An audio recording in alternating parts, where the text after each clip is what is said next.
October 31st. Midnight approaches. The air was thick with the scent of damp leaves and burning pumpkins. Halloween had taken over Black Hollow, a small town with a dark history no one dared to speak of. Children in costumes ran through the streets, their laughter echoing under the eerie glow of flickering streetlights. But for Ethan, Claire, Jake, and Mia, this Halloween was different. They weren't out trick-or-treating like everyone else. No, they had a different plan, one that sent a shiver down their spines even before they reached their destination. They were standing at the entrance of Whispering House, a decaying mansion at the edge of town, surrounded by a twisted iron gate and a yard full of lifeless trees. The house had stood abandoned for over a century, yet locals swore they still saw shadows moving behind the cracked windows. Legends spoke of people who had entered and never returned, their screams echoing in the wind. Jake, always the reckless one, pushed the gate open. It creaked loudly, as if warning them to turn back. "Guys, are we really doing this?" Mia whispered, hugging her arms. "Come on, it's just a house." Ethan smirked, but even he didn't believe his own words. The four stepped inside.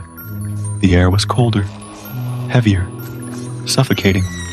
The front door creaked as it swung open on its own, and then they stepped into the unknown. The foyer was frozen in time.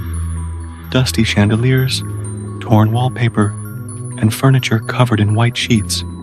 An old grandfather clock in the corner ticked, but the pendulum wasn't moving.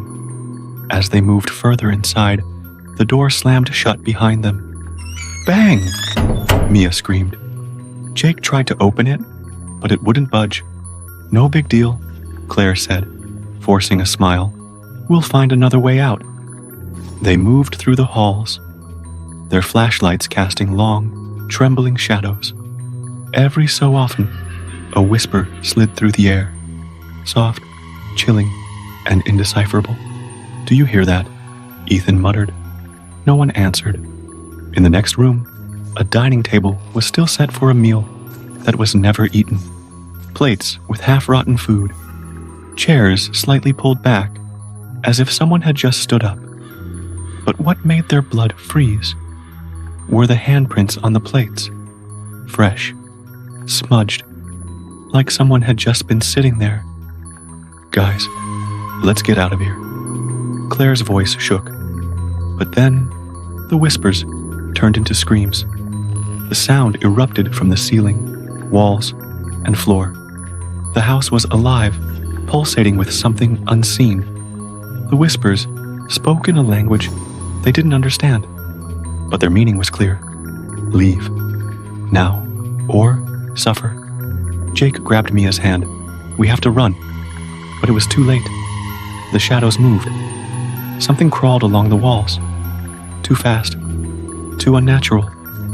The flashlight flickered, and for a split second, a face appeared in the reflection of an old mirror. Hollow eyes. A grin stretched too wide. Then, the mirror shattered. Mia screamed and vanished. 1 second, she was there. The next, she was gone. Silence fell, and then a whisper. So close it tickled Ethan's ear. "One down,